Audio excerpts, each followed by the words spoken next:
Hi hello ನಮಸ್ಕಾರ friends, ಎಲ್ರಿಗೂ welcome back to our channel. ಎಲ್ಲರೂ ಹೇಗಿದ್ದೀರಾ, ಚೆನ್ನಾಗಿದ್ದೀರಾ ಅಂತ ಅಂದ್ಕೊಂಡಿದ್ದೀನಿ. ಯಾರೆಲ್ಲ ನನ್ನ ಚಾನಲ್ನ ಫಸ್ಟ್ ಟೈಮ್ ನೋಡ್ತಾ ಇದ್ದೀರಾ ತಾವೆಲ್ಲರೂ ಸಬ್ಸ್ಕ್ರೈಬ್ ಮಾಡಿ ಅಂತ ಹೇಳ್ತಾ ಈ ವ್ಲಾಗನ್ನು ಸ್ಟಾರ್ಟ್ ಮಾಡ್ತಾ ಇದ್ದೀನಿ. ಚೆರಿ ಇವತ್ತು ಯಾಕೋ ಸ್ವಲ್ಪ ಕಿರಿಕಿರಿ ಮಾಡ್ತಾ ಇದ್ದಾಳೆ. ಫ್ರಿಜ್ ಕ್ಲೀನ್ ಮಾಡಬೇಕು ಅಂತ ಇದ್ದೀನಿ. ಯಾಕಂದರೆ ಅವಳು ಊರಿಂದ ಬೆಂಗಳೂರಿಗೆ ಬಂದಷ್ಟೇ ಕೋಲ್ಡ್ ಗಿಲ್ಡ್ ಏನೂ ಆಗಿರಲಿಲ್ಲ, ಅದಕ್ಕೆ ಇವಾಗ ಆಗುತ್ತೇನೋ ಅನಿಸುತ್ತೆ. ಸ್ವಲ್ಪ ಕಿರಿಕಿರಿ ಇದೆ. ನೋಡೋಣ, ಫ್ರಿಜ್ ಕ್ಲೀನ್ ಮಾಡೋಕೆ ಬಿಡ್ತಾಳೋ ಇಲ್ಲ ಗೊತ್ತಿಲ್ಲ, ಅಥವಾ ತಾನೇ ಮಾಡ್ತಾಳೋ ಇಲ್ಲ ಗೊತ್ತಿಲ್ಲ. ಅಲ್ವಾ ಚೆರಿ? ಹಾಯ್ ಮಾಡಲಿ, ಹಾಯ್ ಮಾಡಲಿ, ಹಾಯ್ ಮಾಡಬೇಕು, ಹಾಯ್ ಮಾಡಬೇಕು. Hi hi hi. ಮೂಡಿಲ್ಲ, ಯಾವುದಕ್ಕೂ ಮೂಡಿಲ್ಲ ಇವತ್ತು. ನಾನು ಊರಿಂದ ಬಂದಮೇಲೆ ಫ್ರಿಜ್ ಏನು ಕ್ಲೀನ್ ಮಾಡಿಲ್ಲ. ಊರಿಗೆ ಹೋಗುವಾಗಲೂ ಫ್ರಿಜ್ಜಲ್ಲಿ ಇರೋದೆಲ್ಲ ಸ್ವಲ್ಪ ಖಾಲಿ ಮಾಡೋಗಿದೆ. ಇವಾಗಲೂ ಖಾಲಿ ಮಾಡಿದ್ದೀನಿ. ಎಲ್ಲೋ ಅಲ್ಲೋ ಇಲ್ಲೋ ಎಲ್ಲೋ ಒಂದೊಂದು ಇದೆ ಅಷ್ಟೇ. ಹಾಲಿದೆ, ಚೀಸ್ ಇದೆ, ಬಟರ್ ಇದೆ, ಆಮೇಲೆ ತೆಂಗಿನಕಾಯಿ ಇದೆ, ಟೊಮೊಟೊ ಇದೆ. ಟೊಮೊಟೊ ಸ್ವಲ್ಪ ಇದೆ, ಒಂದು ಅರ್ಧ kg ಇರ್ಬೋದು ಅಷ್ಟೇ. ಮತ್ತೆಲ್ಲನೂ ಖಾಲಿಯಾಗಿದೆ. ಡೀಪ್ ಕ್ಲೀನ್ ಮಾಡಬೇಕು ಅಂತಲೇ ಎಲ್ಲ ಖಾಲಿ ಮಾಡಿದ್ದೀನಿ. ಇನ್ನೂ ಏನು ತರಕಾರಿ ಕೂಡ ತರಿಸಿಲ್ಲ. ಫ್ರಿಜ್ಜಲ್ಲಿರೋ ಟ್ರೇಗಳನ್ನೆಲ್ಲ ಕ್ಲೀನಾಗಿ ತೊಳಿಬೇಕು. ಯಾಕಂದರೆ ತುಂಬ ದಿನ ಆಗಿದೆ ತೊಳಿದೇನೆ. ಸ್ವಲ್ಪ ಅದರಲ್ಲಿ ಚಲ್ಲಿ ಸುರಿಸಿ ಎಲ್ಲ ಗಲೀಜಾಗಿದೆ. ಅದಕ್ಕೆ ಸಿಂಕಲ್ಲಿ ಒಂದಿಷ್ಟು ಪಾತ್ರೆಗಳಿತ್ತು, ಆ ಪಾತ್ರೆಗಳೆಲ್ಲ ವಾಶ್ ಮಾಡ್ಕೊಬಿಟ್ರೆ ಬೇಗ ಬೇಗ ತೊಳಿಬೋದಲ್ಲ ಅಂತ ವಾಶ್ ಮಾಡೋದಕ್ಕೆ ಹೊರಟಿದ್ದೀನಿ. ಜೊತೆಗೆ ಚೆರಿ ಕೂಡ ಬರ್ತಾ ಇದ್ದಾಳೆ ನೋಡಿ, ಅಲ್ಲಿ ಡಸ್ಟ್ಬಿನ್ ಹತ್ರ ಬಂದು ನಿಂತಿದ್ದಾಳೆ.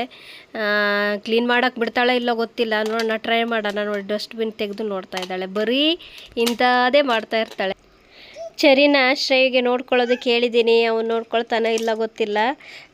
ಎಷ್ಟೊತ್ತು ಅಂತ ನೋಡ್ಕೊಳ್ಳೋಕ್ಕಾಗುತ್ತೆ. ನೋಡೋಣ, ಬೇಗ ಬೇಗ ವಾಶ್ ಮಾಡೋಣ ಅಂತೇಳಿ ವಾಶ್ ಮಾಡ್ತಾಯಿದ್ದೀನಿ. ಇವಾಗ ಪರವಾಗಿಲ್ಲ, ದಿನ ಇಡೀ ಕೆಲಸ ಮಾಡ್ಕೊಂಡಿರ್ಬೋದು. ಇನ್ನು ಮುಂದೆ ಆಗಾಗಲ್ಲ. ಶ್ರೇಯಿಗೆ ಸ್ಕೂಲ್ ಸ್ಟಾರ್ಟ್ ಆಗ್ತಾ ಇದೆ. ಸ್ಕೂಲ್ ಸ್ಟಾರ್ಟ್ ಆದಮೇಲೆ ಅವ್ನು ಹೋಮ್ವರ್ಕ್ ಮಾಡಿಸ್ಬೇಕು, ಓದಿಸ್ಬೇಕು, ಅದ್ರ ಜೊತೆಗೆ ಇವಳು ಕೆಲಸಗಳನ್ನೆಲ್ಲ ನೋಡಬೇಕು. ಆವಾಗ ಟೈಮ್ ನಿಭಾಯಿಸೋದು ತುಂಬ ಕಷ್ಟ ಅನಿಸುತ್ತೆ. ಅವಳು ಮಲಗಿಲ್ಲ, ಎದ್ದಿದ್ದಾಳೆ ಅಂತಂದರೆ ಅವಳು ಒಂದು ನಿಮಿಷನೂ ಸುಮ್ಮನೆ ಕೂರಲ್ಲ, ಆ ಕಡೆ ಈ ಕಡೆ ಓಡಾಡ್ಕೊಳ್ತಾನೆ ಇರ್ತಾಳೆ. ಇವಾಗ ಫ್ರಿಜ್ಜಲ್ಲಿರೋ ಐಟಮೆಲ್ಲ ಈ ಕಡೆ ಎತ್ತಿಡ್ತಿದ್ದೀನಿ. ಜಾಸ್ತಿಯಾಗಿ ಏನಿಲ್ಲ, ಚೀಸು, ಬಟರು, ಆಮೇಲೆ ಹಾಲು ಇದೇ ಇರೋದು. ಫ್ರಿಜ್ಜಲ್ಲಿರೋ ಟ್ರೇಗಳನ್ನೆಲ್ಲ, ಗ್ಲಾಸ್ಗಳು, ಟ್ರೇಗಳು ಎಲ್ಲನೂ ಕ್ಲೀನಾಗಿ ಎತ್ತಿಡ್ಕೊಳ್ತಾ ಇದ್ದೀನಿ. ಬೇಗ ಬೇಗ ವಾಶ್ ಮಾಡಬೇಕು. ಇವತ್ತು ಫ್ರಿಜ್ ವಾಶ್ ಮಾಡಿಲ್ಲ ಅಂದರೂ ಬೇರೆ ಕೆಲಸ ಇತ್ತು. ಶ್ರೇಯದ್ದು ಬುಕ್ಸ್ ಎಲ್ಲ ಕೊಟ್ಟಿದ್ದಾರಲ್ಲ, ಅದಕ್ಕೆ ಬೈಂಡ್ ಹಾಕಿ ಕ್ಲೀನಾಗಿ ಎತ್ತಿಡಬೇಕಿತ್ತು. ಇವತ್ತು ನೋಡೋಣ, ಇವತ್ತು ಸಂಜೆ ಆದರೆ ಮಾಡಬೇಕು ಅಂತ ಇದ್ದೀನಿ. ತಗೋದ್ರೊಳಗಡೆ ಒಂದಿನ ಶಾಪಿಂಗ್ ಹೋಗಬೇಕಿತ್ತು. ಯಾಕಂದರೆ ಶ್ರೇಯಿಗೆ ಬ್ಯಾಗು, ಆಮೇಲೆ ಶೂಸು, ಸಾಕ್ಸು ಅದೆಲ್ಲ ನಾವೇ ತಗೋಬೇಕು. ಅದ್ರ ಜೊತೆಗೆ ಚೆರಿಗೂ ಕೂಡ ಡೈಲಿ ವೇರ್ ಡ್ರೆಸ್ ಬೇಕಾಗಿತ್ತು. ಟೀ ಶರ್ಟ್ಸು, ಪ್ಯಾಂಟ್ಸು ಎಲ್ಲ ಸಣ್ಣ ಆಗ್ತಾ ಇದೆ. ಇವತ್ತಂತೂ ಬೆಳಗ್ಗೆಯಿಂದನೇ ಕಿರಿಕಿರಿ ಮಾಡ್ತಾ ಇದ್ದಾಳೆ. ಕೋಲ್ಡ್ ಆಗುತ್ತೇನೋ ಅಂತೇಳಿ ಸ್ವಲ್ಪ 2-3 ಸಾರಿ ಕೆಮ್ಮಿದ್ಲು. ಕೆಮ್ಮು ಸ್ಟಾರ್ಟ್ ಆಯಿತು, ಕೋಲ್ಡ್ ಸ್ಟಾರ್ಟ್ ಆಯಿತು ಅಂತೇಳಿ ಸಿರಪ್ ಕೂಡ ಹಾಕಿದ್ದೀನಿ.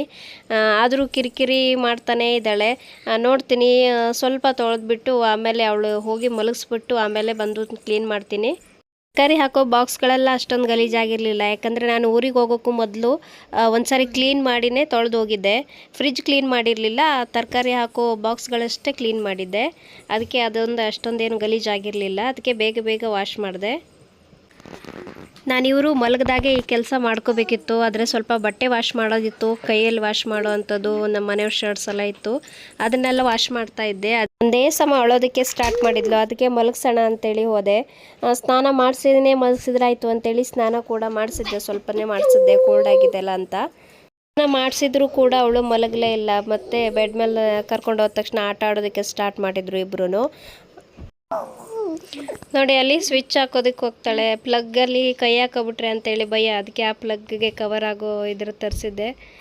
ಅದು ಏನಾದರೂ ಚಾರ್ಜರ್ ಏನಾದರೂ ಹಾಕುವಾಗ ಕಿತ್ತು ಕೆಳಗಡೆ ಇಟ್ಟಿರ್ತೀವಲ್ಲ, ಆಮೇಲೆ ವಾಪಸ್ ಹಾಕೋದಕ್ಕೆ ಮರ್ತೋಗ್ಬಿಡುತ್ತೆ. ಅವಳು ಈ ಥರ ಸ್ವಿಚ್ ಹಾಕೋಕ್ಕೆ ಹೋದಾಗಲೇ ನೆನಪಾಗುತ್ತೆ. ಅದು ಮಾಡ್ತಾ ಇದ್ದಾರೆ. ನಿದ್ರೆ ಎಲ್ಲ ಹೋಗ್ಬಿಡ್ತು ಅನಿಸುತ್ತೆ. ಮಲಗ್ಸೋಕೆ ಹೋದ್ರು ಮತ್ತೆ ಹೇಳೋದಕ್ಕೆ ಸ್ಟಾರ್ಟ್ ಮಾಡಿದ್ಲು. ಮತ್ತೆ ಮಲಗ್ಸೋದು ಬೇಡ, ಎಷ್ಟೊತ್ತು ಆಟ ಆಡ್ತಾಳೆ, ಆಟ ಆಡಲಿ ಅಂತೇಳಿ ನಾನು ಆಡಿಸ್ಕೋತಾ ಕೂತ್ಕೊಂಡೆ ಅಲ್ಲೇ. ಹಾಯ್ ಮಾಡು, ಹಾಯ್ ಹಾಯ್.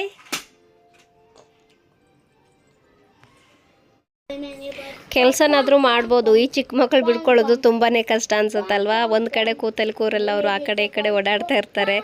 ಎಷ್ಟೊತ್ತಿಗೆ ಏನು ಮಾಡ್ತಾರೆ ಅಂತಲೇ ಹೇಳೋಕ್ಕಾಗಲ್ಲ. ಇವಾಗ ಟೈಮ್ 2 ಗಂಟೆ ಆಗೋಯ್ತು. ಇನ್ನು ಊಟ ಇಲ್ಲ, ಏನೂ ಇಲ್ಲ. ಸ್ವಲ್ಪ ಹೊತ್ತು ಹಾಗೆ ಆಟ ಆಡಿಸಿ ಕರ್ಕೊಂಡೋಗಿ ಊಟ ಮಾಡಿಸ್ಕೊಂಬಂದೆ ಅವಳಿಗೆ. ಊಟ ಮಾಡಿದ್ರಾರು ಮಲಗ್ತಾಳೇನೋ ಅಂತೇಳಿ ಊಟ ಮಾಡಿಸಿ ಆಮೇಲೆ ಅವಳಿಗೆ ಮಲಗಿಸೋದ್ರೊಳಗೆ 3 ಗಂಟೆ ಆಯಿತು. ಇವಾಗ ಮತ್ತೆ ಉಳಿದಿರೋ ಪಾತ್ರೆಗಳನ್ನೆಲ್ಲ ತೊಳಿತಾ ಇದ್ದೀನಿ, ಅಂದರೆ ಫ್ರಿಜ್ಜಲ್ಲಿರೋದೆಲ್ಲ. ಇವಾಗ ಫ್ರಿಜ್ ಡೋರಲ್ಲಿ ಇರೋದೆಲ್ಲ ತೆಗೆದ್ಬಿಟ್ಟು ತೊಳಿತಾ ಇದ್ದೀನಿ, ಬೇಗ ಬೇಗ ತೊಳಿತಾ ಇದ್ದೀನಿ. ಮತ್ತೇನಾದರೂ ಎದ್ದುಬಿಟ್ರೆ ಕಷ್ಟ ಅಂತೇಳಿ ಬಟ್ಟೆ ತೊಗೊಂಡು ಒಳಗಡೆ ಎಲ್ಲ ಕ್ಲೀನ್ ಮಾಡಿಕೊಂಡೆ. ಫ್ರಿಜ್ ಒಳಗಡೆ ಎಲ್ಲ ತುಂಬ ಡೀಪ್ ಕ್ಲೀನ್ ಮಾಡೋಣ ಅಂತ ಅಂದ್ಕೊಂಡೆ. ಡೀಪ್ ಕ್ಲೀನ್ ಮಾಡೋದಕ್ಕೆ ಇವಾಗ ಟೈಮ್ ಕೂಡ ಇಲ್ಲ ನನ್ನ ಹತ್ರ. ಇವಾಗ 3 ಗಂಟೆ ಆಗೋಯ್ತು, ನಾನಿನ್ನೂ ಊಟ ಮಾಡಿಲ್ಲ, ಸ್ನಾನ ಮಾಡಿಲ್ಲ, ತುಂಬ ಕೆಲಸಗಳು ಹಾಗೆ ಇದ್ದಾವೆ. ಫ್ರಿಜ್ ತೊಗೊಂಡು 9 ವರ್ಷ ಆಯಿತು, ಇನ್ನೂ ಕೂಡ ಒಂದು ಸರಿನೂ ನಾವು ಸರ್ವಿಸ್ ಎಲ್ಲ ಏನೂ ಮಾಡಿಸಿಲ್ಲ, ಚೆನ್ನಾಗೇ ಬಂದಿದೆ. ಫ್ರಿಜ್ ಕವರ್ ಕೂಡ ಕ್ಲೀನ್ ಮಾಡಬೇಕಿತ್ತು, ಫ್ರಿಜ್ ಕವರ್ನು ಕ್ಲೀನ್ ಮಾಡಿಲ್ಲ. ನಾಳೆ ಯಾವಾಗಾದರೂ ಮಾಡ್ಕೊಂಡ್ರಾಯ್ತು ಅಂತ ಹಾಗೆ ಸುಮ್ಮನೆ ಇದ್ದೀನಿ. ಮೇಲ್ಗಡೆ ತುಂಬ ಕಾಫಿ ಕಪ್ಪೆಲ್ಲ ಇಟ್ಟಿದ್ದೆಲ್ಲ ಅದೆಲ್ಲ ಅಸ್ತವ್ಯಸ್ತ ಆಗೋಗಿದೆ. ನಾಳೆ ಫ್ರೀ ಇದ್ದಾಗ ಇದನ್ನು ಕ್ಲೀನ್ ಮಾಡ್ಕೋಬೇಕು. ಹೊರಗಡೆ ಕೂಡ ಫ್ರಿಜ್ ಹೊರಗಡೆ ಕೂಡ ಪಟ ಅಂತ ಕ್ಲೀನ್ ಮಾಡಿದೆ. ನನಗೇನು ಸ್ಯಾಟಿಸ್ಫ್ಯಾಕ್ಷನ್ ಆಗಿಲ್ಲ, ಯಾಕಂದರೆ ಒಳಗಡೆ ಎಲ್ಲ ಡೀಪ್ ಕ್ಲೀನ್ ಮಾಡಬೇಕು ಅಂದ್ಕೊಂಡಿದ್ದೆ, ಡೀಪ್ ಕ್ಲೀನ್ ಆಗಿಲ್ಲ. ಇಲ್ಲಿ ಫ್ರಿಜ್ ಡೋರಲ್ಲಿರೋದೆಲ್ಲ ನಾನು ಜೋಡಿಸ್ಕೊಳ್ತಾ ಇದ್ದೀನಿ. ಅದೆಲ್ಲ ಕಿತ್ತೇನೆ ತೊಳೆದಿದ್ದಲ್ವ, ಅದಕ್ಕೋಸ್ಕರ ಮೇಲ್ಗಡೆದು ಆ ಟ್ರೇದೊಂದು ತೊಳೆದಿಲ್ಲ, ಯಾಕಂದರೆ ಅದರಲ್ಲಿ ಗ್ಲಾಸ್ ಇಟ್ಟಿದ್ದೆ, ಅದೇನು ಅಷ್ಟೇನು ಗಲೀಜಾಗಿರಲಿಲ್ಲ, ಅದಕ್ಕೆ ಅದನ್ನು ಹಾಗೆ ಬಿಟ್ಟಿದ್ದೀನಿ. ನೋಡಿ, ಫೈನಲಿ ನಮ್ಮ ಮನೆ ಫ್ರಿಜ್ಜು ಈ ಥರ ಕ್ಲೀನ್ ಆಗಿದೆ. ಆದಷ್ಟು ಕ್ಲೀನ್ ಮಾಡಿದ್ದೀನಿ, ಆದರೂ ಡೀಪ್ ಕ್ಲೀನ್ ಮಾಡಬೇಕಿತ್ತು ಅನ್ನಿಸ್ತು. ಯಾವಾಗಾದರೂ ಟೈಮ್ ಸಿಕ್ಕಾಗ ಮತ್ತೆ ಮಾಡ್ತೀನಿ ನಾನು.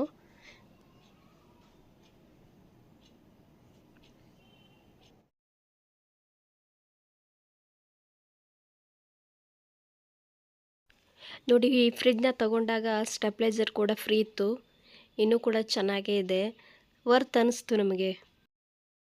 ಇವಾಗ ಟೈಮು 3:30 ಆಗಿದೆ. ಇವಾಗ ತಾನೇ ಸ್ನಾನ ಆಗಿದೆ. ಚರಿ ತುಂಬ ಹಠ ಮಾಡಿದ್ಲು ಬೆಳಗ್ಗೆಯಿಂದ, ಯಾಕೋ ಗೊತ್ತಿಲ್ಲ, ಕೋಲ್ಡ್ ಆಗಿದ್ದೇನೋ ಅಂತೇಳಿ ಸಿರಪ್ ಕೂಡ ಹಾಕಿದೆ, ಆದರೂ ಕೂಡ ಹಠ ಮಾಡಿ ಮಲಗಿದ್ಲು. ಇವಾಗ ಟೈಮ್ ನೋಡಿ 3:30 ಆಗಿದೆ, ಇವಾಗ 3:40 ಆಗಿದೆ. ಇವಾಗ ನಾನು ಊಟ ಮಾಡಬೇಕು, ಊಟ ಆಗಿಲ್ಲ, ಶ್ರೇಯೋದೆಲ್ಲ ಆಗಿದೆ. ಚರಿನೂ ಊಟ ಮಾಡಿ ಮಲಗಿಸಿದ್ದೀನಿ. ಮಲಗಬೇಕು ಅಂತನೋ ಏನೋ ಗೊತ್ತಿಲ್ಲ, ತುಂಬ ಹಠ ಮಾಡಿಕೊಂಡೆ ಮಲಗಿದ್ಲು. 4 ಗಂಟೆಗೆಲ್ಲ ನಮ್ಮ ಮನೆಯವರು ರೆಸ್ಟ್ಗೆ ಅಂತೇಳಿ ಮನೆಗೆ ಬಂದರು.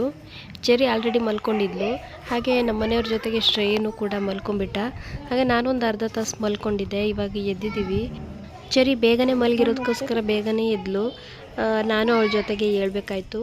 ಇವಾಗ ಸ್ವಲ್ಪ ಹೊತ್ತು ಹೊರಗಡೆ ಕೂತ್ಕೊಳ್ಳೋಣ ಅಂತ ಹೊರಗಡೆ ಬಂದಿದ್ದೀವಿ. ಹೊರಗಡೆ ಇದ್ದರೆ ಅವ್ರಿಗೂ ಕೂಡ ನಿದ್ರೆ ಕೊಡಲ್ಲ, ಮಾತಾಡ್ತಾಳೆ, ಕೂಗ್ತಾಳೆ, ಅದಕ್ಕೆ ಹೊರಗಡೆ ಕರ್ಕೊಂಡ್ಬಂದಿದ್ದೀನಿ ಆಟ ಆಡೋದಕ್ಕೆ ಅಂತ. ಚಿನಿ, ಅಜ್ಜ ಹೆಂಗೆ ನಗ್ತಾನೆ ಮನೆ, ಅಜ್ಜ ಹೆಂಗೆ ನಗ್ತಾನೆ, ಹಂಗ ಇನ್ನೊಂದು ಸರಿ ತೋರಿಸು. ನೋಡಿ, ಇಲ್ಲಿ ಚರಿ ನಮ್ಮಪ್ಪ ಹೆಂಗೆ ನಗ್ತಾರೆ ಅಂತೇಳಿ ತೋರಿಸ್ತಾಳೆ. ಅಜ್ಜ ಹೆಂಗೆ ನಗ್ತಾನೆ ಅಂತ ಕೇಳಿದ್ರೆ ಕಣ್ಣು ಮುಚ್ಕೊಂಡು ಹಿಂಗೆ ಮಾಡಿ ನಗ್ತಾನಂತೆ. ಇವಾಗ ಎಲ್ಲ ತೋರಿಸ್ತಾ ಇದ್ದಾಳೆ. ಹಾಗೆ ಸ್ವಲ್ಪ ಹೊತ್ತು ಆಟ ಕೂಡ ಆಡಿಸ್ದೆ ಚೆರಿನ. ಹಾಗೆ ನಮ್ಮ ಮನೆಯವರು 7:30ಗೆಲ್ಲ ಡ್ಯೂಟಿಗೆ ಹೋದರು. ಹಾಗೆ ಸಂಜೆ ಏನು ಪ್ರಿಪೇರ್ ಮಾಡಿರಲಿಲ್ಲ ಅಲ್ವ, ಅದಕ್ಕೆ ಏನು ಮಾಡೋದು ಅಂತ ಯೋಚನೆ ಮಾಡ್ತಾಯಿದ್ದೆ. ಮಾವಿನ ಹಣ್ಣು ತಂದಿದ್ದರು, ಅದ್ರ ಜೊತೆಗೆ ಚಪಾತಿ, ಮಾವಿನ ಹಣ್ಣು ರಸಾಯನ ಮತ್ತು ಪಲ್ಯ ಮಾಡೋಣ ಅಂತ ಅಂದ್ಕೊಂಡಿದ್ದೀನಿ, ಹೀರೆಕಾಯಿ ಪಲ್ಯನ. ಇಲ್ಲಿ ಪಲ್ಯ ಮಾಡ್ತಾಯಿದ್ದೀನಿ. ಸ್ವಲ್ಪ ಎಣ್ಣೆ ಹಾಕಿ ತರಕಾರಿ ಎಲ್ಲ ಹೆಚ್ಚಿಟ್ಕೊಂಡಿದ್ದೆ. ಇದಕ್ಕೆ ಸಾಸಿವೆ ಮತ್ತು ಕರಿಬೇವನ್ನು ಹಾಕಿ ಒಗ್ಗರಣೆಗೆ, ಹಸಿಮೆಣಸೇನು ಹಾಕಿಲ್ಲ, ಒಣಮೆಣಸು ಕೂಡ ಹಾಕಿಲ್ಲ. ಆಮೇಲೆ ಸಾಂಬಾರು ಪೌಡ್ರ್ ಹಾಕಿದರೆ ಚೆನ್ನಾಗಾಗುತ್ತೆ ಅಂತೇಳಿ ಈರುಳ್ಳಿಯನ್ನು ಕಟ್ ಮಾಡ್ಕೊಂಡಿದ್ದೆ ಹಾಕ್ತಾಯಿದ್ದೀನಿ. ಈರುಳ್ಳಿ ಸ್ವಲ್ಪ ಫ್ರೈ ಆದಮೇಲೆ ಹೆಚ್ಚಿಟ್ಕೊಂಡಿರುವಂಥ ಹೀರೆಕಾಯಿನ ಹಾಕ್ತಾಯಿದ್ದೀನಿ. ಹೀರೆಕಾಯಿ ಸ್ವಲ್ಪ ಇನ್ನೂ ಚಿಕ್ಕದಾಗಿ ಕಟ್ ಮಾಡಬೇಕಿತ್ತು, ನಾನು ಸ್ವಲ್ಪ ಅರ್ಜೆಂಟಲ್ಲಿ ದೊಡ್ಡದಾಗಿ ಕಟ್ ಮಾಡ್ಕೊಂಡಿದ್ದೀನಿ. ಹೀರೆಕಾಯಿ ಸ್ವಲ್ಪ ಬಾಡಿದ ಮೇಲೆ ಸ್ವಲ್ಪ ಉಪ್ಪು ಹಾಕಿ ಮುಚ್ಚಳ ಮುಚ್ಚಿ ಬೇಯಿಸ್ಲಿಕ್ಕೆ ಇಡ್ತೀನಿ. ಬೆಂದಾದಮೇಲೆ ತೆಂಗಿನ ತುರಿ ಮತ್ತು ಸಾಂಬಾರು ಪೌಡರ್ನ ಹಾಕಿ ಮಿಕ್ಸ್ ಮಾಡಿ ಬೇಯಿಸಿದರೆ ಪಲ್ಯ ರೆಡಿ ಆಯಿತು. ಇವಾಗ ಗೋಧಿ ಹಿಟ್ಟು ಕೂಡ ಕಲಸಿಟ್ಕೊಂಡಿದ್ದೀನಿ ಚಪಾತಿ ಮಾಡೋಣ ಅಂತೇಳಿ. ಮಾವಿನ ಹಣ್ಣು ರಸಾಯನಕ್ಕೆ 2 ದೊಡ್ಡ ಮಾವಿನ ಹಣ್ಣು ಇತ್ತು, ಅದನ್ನೇ ಕಿವುಚ್ತಾ ಇದ್ದೀನಿ ಇವಾಗ ಕ್ಲೀನಾಗಿ ತೊಳ್ಕೊಂಡು. ಸಿಪ್ಪೆ ಕೂಡ ಸೈಡಲ್ಲಿ ಎತ್ಕೊಂಡಿದ್ದೀನಿ. ಸಿಪ್ಪೆಗೆ ಸ್ವಲ್ಪ ನೀರು ಹಾಕಿ ಅದನ್ನು ಕೂಡ ಕಿವುಚಿ ಮಾವಿನ ಹಣ್ಣು ರಸಾಯನಕ್ಕೆ ಆ್ಯಡ್ ಮಾಡ್ತಾ ಇದ್ದೀನಿ. ಮಾವಿನ ಹಣ್ಣು ಸ್ವೀಟ್ ಇತ್ತು, ಸುಮ್ಮನೆ ಕಟ್ ಮಾಡ್ಕೊಂಡು ತಿನ್ನಲಿಕ್ಕೆ ಸ್ವೀಟ್ ಅನಿಸುತ್ತೆ, ರಸಾಯನ ಮಾಡಿದ್ರೆ ಸ್ವಲ್ಪ ಸಪ್ಪೆ ಅನ್ನಿಸ್ತಾ ಇತ್ತು, ಅದಕ್ಕೋಸ್ಕರ ಸ್ವಲ್ಪ ಸಕ್ಕರೆ ಅಥವಾ ಬೆಲ್ಲವನ್ನು ಆ್ಯಡ್ ಮಾಡ್ಕೋಬೋದು. ನಾನು ಸಕ್ಕರೆ ಹಾಕಿದ್ದೀನಿ. ಹಾಗೆ ಒಂದು ಅರ್ಧ ಸ್ಪೂನು ತುಪ್ಪ ಕೂಡ ಹಾಕಿದ್ದೀನಿ. ಒಗ್ಗರಣೆಗೆ ಹಾಕಬೇಕಿತ್ತು, ಒಗ್ಗರಣೆಗೆ ಹಾಕೋದಕ್ಕೆ ಮರ್ತೋದೆ ಅಂತೇಳಿ ತುಪ್ಪ ಹಾಕಿದ್ದೀನಿ. ಇವಾಗ ಸಾಸಿವೆ, ಕರಿಬೇವು ಆಮೇಲೆ ಒಣಮೆಣಸಿನ್ಕಾಯನ್ನು ಹಾಕಿ ಒಗ್ಗರಣೆಯನ್ನು ಮಾಡ್ತಾಯಿದ್ದೀನಿ. ವ್ಲಾಗನ್ನು ಇಲ್ಲಿಗೆ ಎಂಡ್ ಮಾಡ್ತಾ ಇದ್ದೀನಿ. ಈ ವ್ಲಾಗ್ ನಿಮಗೆ ಇಷ್ಟವಾಗಿದ್ದರೆ ದಯವಿಟ್ಟು ಲೈಕ್ ಮಾಡಿ, ಶೇರ್ ಮಾಡಿ, ಸಬ್ಸ್ಕ್ರೈಬ್ ಮಾಡಿ ಫ್ರೆಂಡ್ಸ್. ಮತ್ತೆ ಸಿಗೋಣ ಫ್ರೆಂಡ್ಸ್ ಮುಂದಿನ ವಿಡಿಯೋದಲ್ಲಿ. ಧನ್ಯವಾದ.